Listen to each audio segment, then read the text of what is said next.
Hello welcome to இதயம் வழங்கும் Venkatesh puts இதயம் தர சமையல். இதயம் நல்லெண்ணெய், இதயம் கடலெண்ணெய், இது ரெண்டும் யூஸ் பண்ணி நம்ம நிறைய டிஷ்ஷஸ் நான் வந்து இந்த ஆயிலை யூஸ் பண்ணி தான் பண்ண போகிறேன். நிறைய பேர் என்கிட்ட இந்த டிஷ்ஷை கேட்டிருக்கீங்க, நிறைய பேர் செஞ்சுருக்காங்க. இந்த டிஷ்ஷை நிப்பட் அப்படின்னு சொல்லுவாங்க கர்நாடகா ஸ்டைலில், நீங்கள் வந்து தட்டை அப்படின்னு சொல்லுவாங்க. Almost all ingredients are similar. சில பேர் வந்து உளுந்து போட்டு பண்ணுறாங்க, சில பேர் உளுந்து போடாமல் பண்ணுறாங்க. பட் ஒரு கப் அரிசி மாவுக்கு 2 டேபிள் ஸ்பூன் உளுந்துடைய மாவு போடணும். அதுதான் வந்து ஒரு சின்ன டெக்னிக். நான் கற்றுக்கிட்ட விதம், இந்த உளுந்து பொடி போடுறது வந்து ஃப்ளேவர் என்ஹான்ஸ் பண்ணும். ரொம்ப ரொம்ப இம்பார்ட்டன்ட் ஆஸ்பெக்ட் ஆஃப் அ தட்டை வந்து அந்த உளுந்து பொடி, அந்த அரிசி மாவுக்கு எவ்வளோ உளுந்து பொடி போடணும் அப்படின்னு. சில பேர் பூண்டு போடாமல் பண்ணுறாங்க, சில கம்யூனிட்டியில் பூண்டு போட்டு பண்ணுறாங்க. நான் இன்றைக்கி பூண்டு போட்டு தான் பண்ண போகிறேன். ஏன்னா இந்த தட்டையில் வந்து ரொம்ப இம்பார்ட்டன்ட் ஆஸ்பெக்ட் வந்து பெருங்காயம், இந்த பூண்டு, நறுக்குன கருவேப்பிலை, அதுக்கப்புறமா ஊற வச்ச கடலைப்பருப்பு போட்டு அந்த மாவை மிக்ஸ் பண்ணுறது. இந்த கடலைப்பருப்பு வந்து ரொம்ப ரொம்ப முக்கியம். பச்சையாக போடாதீங்க. இது வந்து தண்ணியில் ஒரு மணி நேரமாவது ஊற வைங்க.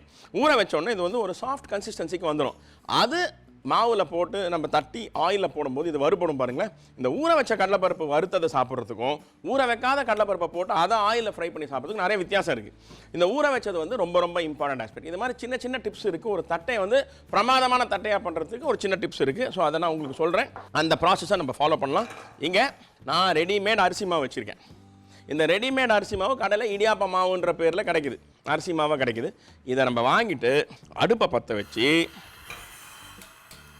இது பாருங்களேன், இது வந்து ஒரு 200 கிராம் மாவு இருக்கும். 200 கிராம் அரிசி மாவு நான் போடுறேன். 200 கிராம்ஸ். நம்ம கப்பு வந்து நம்ம மாமூல் மெஷரிங் கப் எடுத்திங்கன்னா அது வந்து 100 கிராம்ஸ் இருக்கும். ஸோ நான் 2 கப்பு அரிசி மாவு போட்டிருக்கேன். லோ ஃப்ளேம், அதாவது அடி பிடிக்கக்கூடாது, அரிசி மாவோட கலர் மாறக்கூடாது. அது மாறாத மாதிரி இதை பொறுமையாக எல்லா சைடும் தட்டி விட்டு இதை வறுக்கணும். இது ஒரு சின்ன டிப். இது ரொம்ப இம்பார்ட்டன்ட் ஆஸ்பெக்ட். இது என்ன பண்ணணும்னா, அரிசி மாவில் இருக்கிற அந்த லம்ஸு, மாய்ஸ்சர், இந்த மாய்ஸ்சர்னால் தண்ணி பதம், ஈரப்பதம், அதை வந்து குறைச்சி கம்ப்ளீட்டாக ட்ரை ஆகிடும். நம்ம மூஞ்சில் போடுறது தெரியுமா டால்கம் பவுடர், அந்த ரேஞ்சுக்கு இது சாஃப்டாக மிருதுவாகணும். அது எப்படி ஆகும், அந்த தண்ணி அம்சம் கம்ப்ளீட்டாக இவாப்ரேட் ஆச்சுன்னா இந்த மாவு வந்து ஃபைன் ஆகிடும். ஆனால் அது வறுபடுறதுக்கு அடி பிடிக்காமல் கலர் மாறாமல் இது மாதிரி கிண்டிக்கிட்டே இதை வறுக்கணும். சாப்பிடும்போது வக்கனையாக சாப்பிட்றதில்ல அப்படின்னு சொல்லுவாங்க. ஸோ அந்த வக்கனையாக சாப்பிட்ணுன்னு சொன்னால் இந்த மாதிரி சின்ன சின்ன நியூயன்சஸ் எல்லாம் கரெக்டாக பண்ணணும். இது வந்து யூஸ்வலாக வந்து நம்ம கடையில் வாங்கி சாப்பிட்ற ஒரு பொருள். இதை வீட்டிலே பண்ணக்கூடியது. இதை வந்து ஒரு ஏர்டைட் கண்டெய்னரில் போட்டு வச்சிட்டிங்கன்னா 15 நாள் ஆனாலும் இது ஒன்றும் அது அப்படியே இருக்கும். ஒரு ஏர்டைட் கண்டெய்னரில் ஒரு பிளாஸ்டிக் கவரில் போட்டு வச்சிட்டிங்கன்னா அப்படியே இருக்கும். இது ஆயில் இழுக்காமல் இருக்கிறதுக்கு கூட ஒரு டெக்னிக் இருக்குது. அதாவது எவ்வளோ தண்ணி ஊற்றி மிக்ஸ் பண்ணணும் அப்படின்றது. இது பாருங்கள், நான் ரேஞ்சில் மேலே தூக்கிட்டேன். அந்த பேன் இருக்கிற சூட்லேயே பாருங்கள், ஏதோ அப்படியே பறக்குது மாவு. அந்த மாதிரி நல்லா இதை வந்து வறுத்துட்டேன். ஸோ இந்த மாதிரி வறுத்த மாவை இந்த மாதிரி ஒரு சலிக்கிற சல்லடையில் இந்த அரிசி மாவை கொட்டி இதை அப்படி அப்படியே தட்டுங்க. இதில் இந்த லம்ஸ் எல்லாம் வந்து அப்படியே நின்றுட்டு தங்கிடும். ஏதாவது லம்ஸ் இருந்ததுன்னா அப்படியே நின்றுடும். உங்களுக்கு ஃபைன் ரைஸ் ஃப்ளார் மட்டும், அரிசி மாவு மட்டும் கிடைக்கும். அவ்வளோதான். இப்போ அரிசி மாவு ரெடி. அடுத்தது அடுப்பை பற்ற வச்சு மீடியம் ஃப்ளேம் வச்சிங்க, ரொம்ப சூடு வேண்டாம். நான் வந்து சொன்னேன்னா 200லேருந்து 250 கிராம் மாவு, அந்த மாவை ரோஸ்ட் பண்ணி நம்ம ஜலிச்சு வச்சுருக்கோம். அந்த 200-250 கிராம் மாவுக்கு 1 2 3 இதை மீடியம் ஃப்ளேமில் பொறுமையாக நல்லா ப்ரௌன் கலர் வர்ற மாதிரி எண்ணெய் கிண்ணெய் எதுவுமே போடாமல் பச்சையாக இதை வந்து நம்ம வாட்டணும். இந்த ரோஸ்டட் உளுந்து எப்படி நம்ம முறுக்குக்கு வந்து கை முறுக்கு பண்ணும்போது எப்படி வந்து உளுந்து தான் ரொம்ப இம்பார்ட்டண்ட். அந்த உளுந்தோட அந்த ஃப்ளேவர் வந்து எவ்வளோ இம்பார்ட்டண்ட்டோ அதே மாதிரி இந்த தட்டைக்கு அந்த வறுபட்ட பிறகு அந்த ஃப்ளேவர் கொடுக்கறது இந்த உளுந்தோடைய மாவு தான். இது வந்து ஹை இதில் வைக்காதீங்க, உங்கள் வீட்டில் இருக்கிற ஸ்டவ்வில் மீடியமில் வைங்க. அப்போ என்ன ஆகும்னா ஈவனாக ரோஸ்ட் ஆகும், எல்லா இடத்துலையும் ஈவனாக ரோஸ்ட் ஆகும். இந்த பேனோட சூட்லேயே வந்து நீங்கள் ரோஸ்ட் பண்ணிங்கன்னா ஒரு 5 to 7 மினிட்ஸில் நம்மளுக்கு டிசையர்ட் கலரில் இந்த உளுந்து வந்து ரோஸ்ட் ஆகிடும். ஓகே, இப்போ பாருங்கள், இந்த உளுந்து வந்து நல்லா பியூட்டிஃபுல்லாக ஈவனாக கோல்டன் ப்ரௌனாக ரோஸ்ட் ஆகிடுச்சு. ஈவனாக இப்போது இந்த 2.5 ஸ்பூன் உளுந்தை ஒரு கப்பில் மாற்றி சூடான பிறகு ஒரு மிக்சியில் போட்டு ஃபைனாக அரைச்சி பவுட்ரு பண்ணிட்டோம்னா அதையும் சலிக்கணும். அந்த பவுடர் நம்ம அரைச்சி கொண்டு வந்து நான் உங்களுக்கு எப்படி சலிக்கிறதுன்னு சொல்லி காட்டுறேன். நம்ம அந்த உளுந்து வறுத்தோம் இல்லைங்களா, அந்த வறுத்த உளுந்தோட பொடி இங்கே வந்திருக்கு. அந்த பொடியை சலிக்க போகிறோம். அது சலிக்கிறதுக்கு முன்னாடி இன்கேஸ் ஏதாவது மாய்ஸ்சர், அதாவது ஈரப்பதம் இருந்தால் அதை எடுக்கிறதுக்காக சும்மா மீடியம் ஃப்ளேமில் ஒரு 1.5 நிமிஷம் 1.5 மினிட்ஸ் போதும். ஏன்னா இது ஆல்ரெடி நம்ம வறுத்த உளுந்து தான். அந்த வறுத்த உளுந்து தான் நம்ம வந்து இப்போ அரைச்சி கொண்டு வந்திருக்கோம் பவுடரா. அவ்வளோதான். அது பாருங்கள் அப்படியே பவுடர் மாதிரி இது மாதிரி இருந்தது, இந்த டால்கம் பவுடர் மாதிரி ஆயிடுச்சு பாருங்கள். இப்போது நம்ம இங்கே வச்சுருக்கோம் இல்லைங்களா இந்த அரிசி மாவு, இந்த அரிசி மாவு மண்டை மேலேயே இவன் கொட்டலாம், ஒன்றும் தப்பு இல்லை. ரெண்டு மிக்ஸ் பண்ணிடலாம். இந்த உளுந்து ரோஸ்ட் பண்ணி வச்சு அந்த ரோஸ்ட் பண்ண உளுந்து பொடியை இது மாதிரி அரிசி மாவு மேலேயே சலிச்சிருங்க.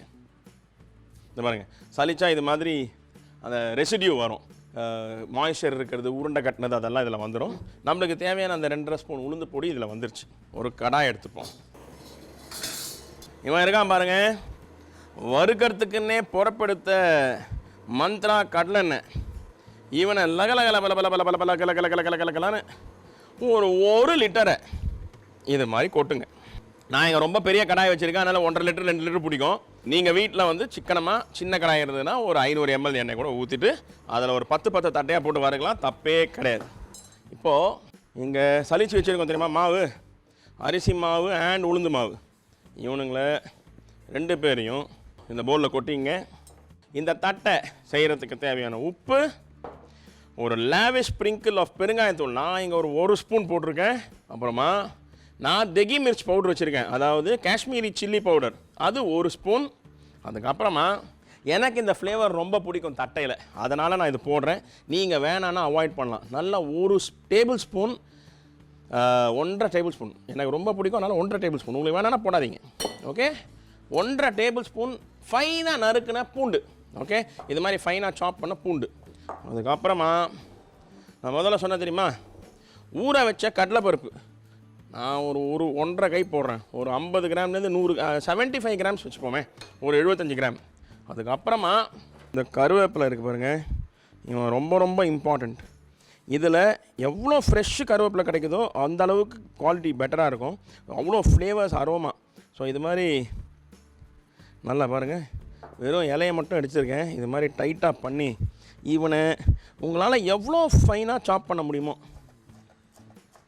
இவன் அந்த ஆயிலில் வறுபட்ட பிறகு அந்த சின்ன சின்ன பீஸாக வாயில் கடைப்பான் பாருங்கள், ஐயா அப்பா அது மாதிரி இருக்கும். ஸோ இவனை கொஞ்சம் ஜாஸ்தி போட்டுக்கலாம், எனக்கு இவனும் ரொம்ப பிடிக்கும். இப்போது இவன் இருக்கான் பாருங்கள், இவனும் ரொம்ப இம்பார்ட்டண்ட்டான ஆள். இவன் பேர் வந்து வறுத்த வேர்க்கடலை. இவனை இது மாதிரி ஒரு கட்டிங் போர்டில் போட்டு சும்மா இப்படிக்கா ஒரு தபா, இப்படிக்கா ஒரு தபா, அப்படிக்கா ஒரு தபா, அவ்வளோதான். சில இடத்துல முழுசாக இருப்பான், சில இடத்துல பொடிச்சிருப்பான். ஆன அளவுக்கு பொடிச்சிருங்க. முழுசாக இருந்தால் கொஞ்சம் குண்டாக வரும். ஸோ ரஃப்பாக இது மாதிரி ஒரு கட்டிங் போர்டில் இது மாதிரி தேய்ச்சிங்க. தேய்ச்சா இவன் ஆங்காங்கே முழுசாகவும் ஆங்காங்கே பொடியாகவும் இருப்பான். இந்த வறுத்த வேர்க்கடலையை இது கூட மிக்ஸ் பண்ணுங்க. மிக்ஸ் பண்ணிவிட்டு இங்கே நம்ம வறுக்கிறதுக்கு ஆயில் ரெடி பண்ணி வச்சுருக்கோம் இல்லையா, இந்த ஆயிலில் ஒரு அரை கரண்டி, ஒரு 20 ml வச்சுப்போமே, அந்த 20 ml சூடான ஆயிலை இதில் போடுங்க.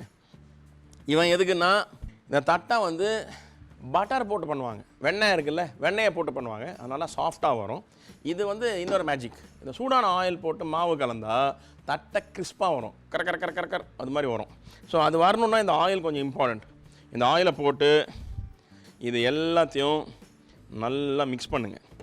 இந்த ஆயிலை போட்டுட்டு இந்த சாண்டி கன்சிஸ்டன்சி வர்ற அளவுக்கு இவனுங்களை எல்லோரும் மிக்ஸ் பண்ணுங்கள். தண்ணி ஊற்றுறதுக்கு முன்னாடி இந்த எண்ணெய் இந்த மாவு ஃபுல்லாக மிக்ஸ் ஆகணும். இது ரொம்ப இம்பார்ட்டன்ட். நீங்கள் பாட்டுக்கு எண்ணெயை ஊற்றிட்டு மேலேயே தண்ணியை ஊற்றிட்டிங்கன்னா அந்த டிசைர்டு எஃபெக்ட் கொடுக்காது.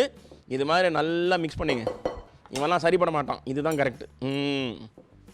இந்த மாதிரி பாருங்கள், கொழுக்கட்டை பிடிக்கிற மாதிரி இப்படி பிடிச்சா அப்படி நிற்கணும்.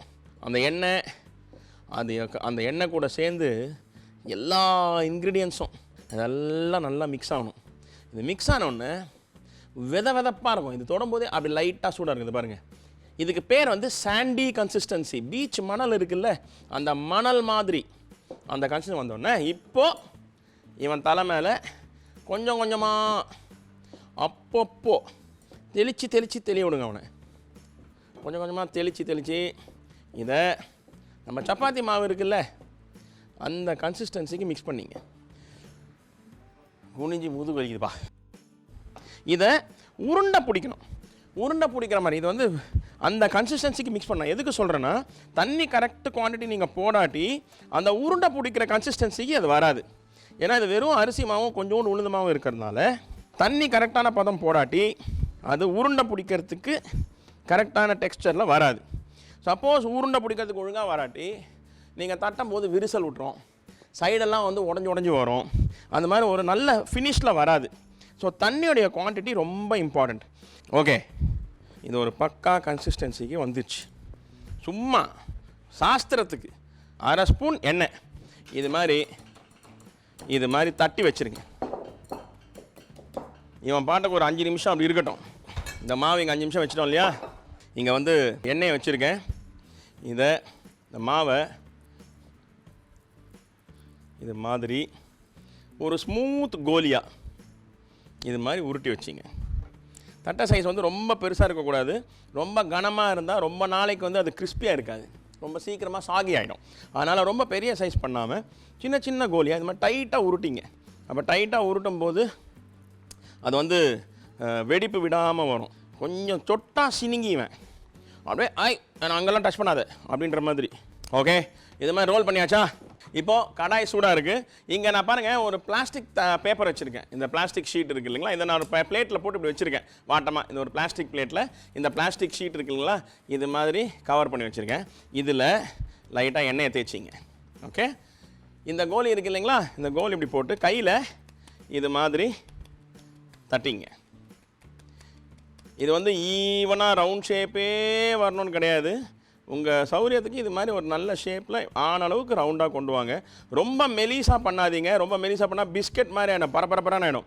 தட்டைன்றது வந்து கொஞ்சம் திக்காக இருக்கணும், ரொம்ப தின்னாக இருந்தால் நல்லா வராது. இது மாதிரி தட்டிட்டு இதை பொறுமையாக இந்த ஷீட்லேருந்து எடுத்து இது மாதிரி ஆயிலில் ஒவ்வொன்றா இறக்குங்க. இதுக்கு கொஞ்சம் என்ன வேணும்னா பொறுமை வேணும். எனக்கு அது ரொம்ப கம்மி. பொறுமையாக இதை தட்டணும், இதை பொறுமையாக ஆயிலில் போடணும், பொறுமையான சூடில் இதை பொறுமையாக வறுக்கணும். அது மாதிரி இந்த தட்டை வந்து ரொம்ப பொறுமைக்காரவன். சக்ஸஸ். இப்போ இதை ஆயிலில் போட்டு நான் அதாவது மீடியம் ஃப்ளேமில் வச்சுட்டு நல்லா கலர் வர்ற மாதிரி குக் பண்ணிகிட்ருக்கேன். இது வெறும் அரிசி மாவு உளுந்து மாவுன்றனால மாவு இருக்கக்கூடாது. மிதமான சூடு இருக்கிற ஆயிலில் பொறுமையாக அதை போட்டு ஃப்ரை பண்ணி எடுக்கணும். கிட்டத்தட்ட ஒரு 8 to 10 minutes, 8லேருந்து 10 நிமிஷத்துக்கு இது பொறுமையாக வருங்க. இது பொறுமையாக வறுத்தா மட்டும்தான் அந்த கடலைப்பருப்பு நல்லா ரோஸ்ட் ஆகும். மேலே படுற இடத்துல அது நல்லா ரோஸ்ட் ஆகும். வேர்க்கடலை, கடலைப்பருப்பு, கருவேப்பிலை, வேர்க்கடலையும் கரக்கரான்னு ரோஸ்ட் ஆனால் மட்டும்தான் தட்டை டேஸ்ட் நல்லாயிருக்கும். ஸோ அதனால் தயவு செஞ்சு ஹை ஸ்டீமில் வச்சு குக் பண்ணிடாதீங்க. இது மாதிரி பாருங்கள், மைல்டாக பபுள் வந்துன்னு இருக்கும். இந்த மைல்டாக பபுள் வர இந்த சூடில் 6லேருந்து 8 நிமிஷம் வரைக்கும் குக் பண்ணுங்கள் தாராளமாக. அப்பப்போ லைட்டாக கரண்டியில் இப்படி திருப்பி போடுங்க. அதுக்கப்புறமா 6-7 நிமிஷம் ஆன பிறகு நீங்கள் முதல்ல போட்ட கலர் வந்த தட்டையை வந்து இது மாதிரி பொறுமையாக ஆயிலேருந்து வெளியிடுங்க. பாருங்கள், அவ்வளோதான்.